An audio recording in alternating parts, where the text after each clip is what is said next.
विवाद के बाद 5 लड़के मिलकर दिनेश की पिटाई करते हैं। लात घूंसों से मार मार कर उसे अधमरा कर देते हैं। उसके बाद दुर्ग में कहीं छोड़ने के नियत से गाड़ी में बैठाते हैं और लेकर आते हैं, मगर लाते लाते रास्ते में दिनेश आदिल की मृत्यु हो जाती है। काम में जा रहा हूँ बोल के उसके बाद वापस नहीं आया वापस।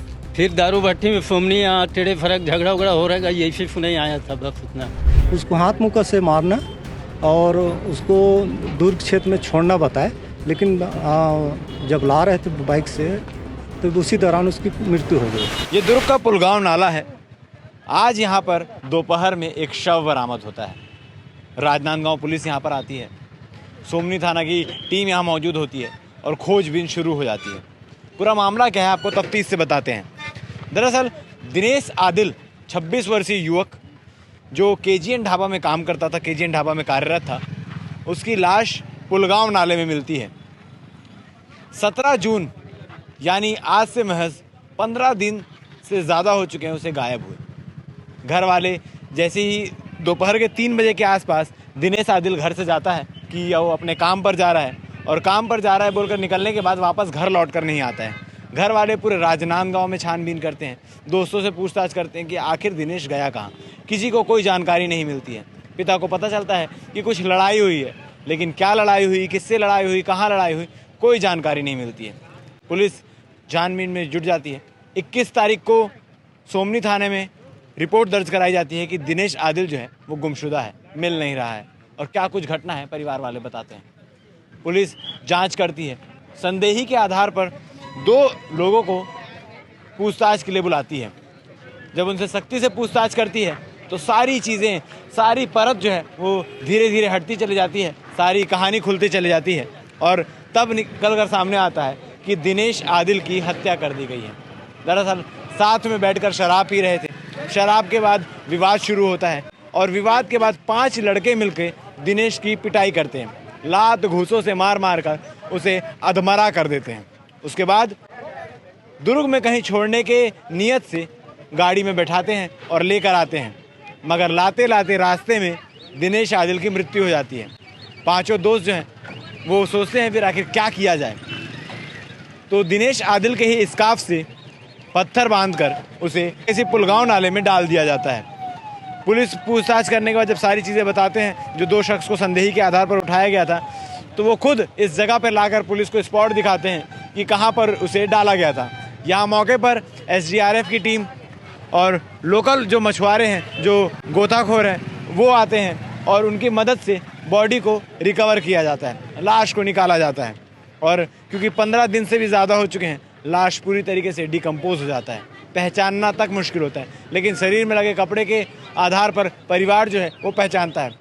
लड़के का भाई आया होता है, लड़के के पिता मौके पर मौजूद रहते हैं और लाश को पहचान लेते हैं। लाश को फिलहाल पोस्टमार्टम के लिए पुलिस ले गई है और मर्ग पंचनामा करने के बाद जो 5 आरोपी हैं उन सबको हिरासत में लिया जाएगा। अभी संदेही के आधार पर 2 लोगों को हिरासत में लिया गया था। यहाँ पूरे मौके पर भीड़ लगी हुई थी, लोग देख रहे थे कि आखिर हुआ क्या है, और पूरी कहानी धीरे धीरे कर खुल गई। सोमनी थाना क्षेत्र में दर्ज गुमशुदगी का मामला जो अंत में हत्या का रूप ले लेती है। हत्या करके दिनेश आदिल को इसी पुलगांव नाले में फेंक दिया जाता है, और फेंकने के बाद बड़े मौज से आराम से वो 5 शख्स रहते हैं, मगर पुलिस संदेही के आधार पर पकड़ती है और पकड़ने के बाद सारी चीज़ों का खुलासा होता है। क्या कुछ चीज़ें परिवार वाले कह रहे हैं, क्योंकि उनके पिता से भी बातचीत करने का प्रयास किया हमने, और जो सोमनी थाना TI है उनसे ही बातचीत की है। क्या कुछ परिवार वाले कह रहे हैं, क्या पुलिस वालों का कहना है, ये आप आगे वीडियो में सुनिए। फिर 17 तारीख 3 बजे से घर से निकला, काम में जा रहा हूँ करके। दिनेश कुमार आदिल नाम है उसका। काम में जा रहा हूँ बोल के उसके बाद वापस नहीं आया वापस। फिर दारू भट्टी में फोमनी टेढ़े फरक झगड़ा उगड़ा हो रहेगा, यही सिर्फ नहीं आया था बस उतना। उसके बाद हम लोग थाना में रिपोर्ट वगैरह कराने के बाद में फिर वही खोजबीन किया तो आज पता चला भाई। तो कहाँ पे काम करता था? वो केजीएन ढाबा है, अपना ढाबा इसी में काम है। उस दिन बोला कि अपना ढाबा में कुछ झगड़ा होकर आया है। 17 तारीख को झगड़ा हाँ, अपना ढाबा वाले के साथ। अच्छा। उसके बाद फिर काम में जाता हूँ करके निकला, उसके बाद आज पता चला। आज पुलिस ने क्या जानकारी दी आपको? आपको तो नहीं, मेरे को सरपंच घर में मैं काम करता था तो गया, कुछ जानकारी मिले, चलो मेरे साथ करके, तो फिर आया तो ये देखा अभी, और कुछ नहीं जानता। थाना सोमनी में दिनांक 17/6/2024 को एक गुम इंसान थी, जो हमारे थाने में 21/6/24 को गुम इंसान अपराध कायम करवाया गया, गुम इंसान कायम कराई गई थी। गुम इंसान के पतासाजी के दौरान हमने कुछ गवाहों के बयानों के आधार पे कुछ लड़कों, संदेही लड़कों का पता चला, जिसमें पिंटू, ईसु देशमुख और भी हैं। लेकिन इन दोनों से पूछताछ के दौरान ये बात सामने आई कि शराब पीने के दौरान दोनों में आपस में तू-तू में होने पर उसको हाथ मुक्का से मारना और उसको दुर्ग क्षेत्र में छोड़ना बताए। लेकिन जब ला रहे थे बाइक से तो उसी दौरान उसकी मृत्यु हो गई।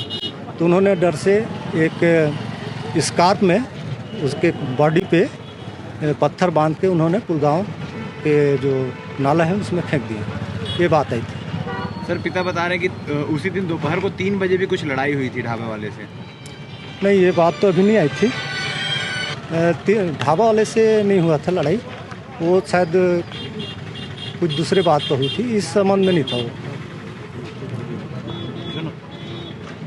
पुष्टि हो गई सर बॉडी की क्या? हाँ, बॉडी की उसके भाई द्वारा पहचान कराया गया, तो सिर्फ कपड़े के आधार पे उन्होंने उसी के बॉडी, संदीप पाटिल की बॉडी होना बता रहा है। कितने लोग जी? आरोपियों को यहाँ लाया गया था? हाँ, आरोपी को 1-2 लोग लाए थे अपन घटना स्थल दिखाने के लिए। कितने लोगों ने मिलकर इस घटना को अंजाम ये दिया? इसमें कुल 5 आरोपी हैं। कितने अभी अरेस्ट हुए? अरेस्ट तो नहीं हुए हैं, बस संदेही के तौर पे हैं, क्योंकि मामला अभी अपराध विवेचना पे रहेगा, अपराध जांच पे रहेगी। गुड़गांव थाना द्वारा भी इसको मर्ग जांच के बाद ही हम अपराध कायम करेंगे और उसमें गिरफ्तारी होगी।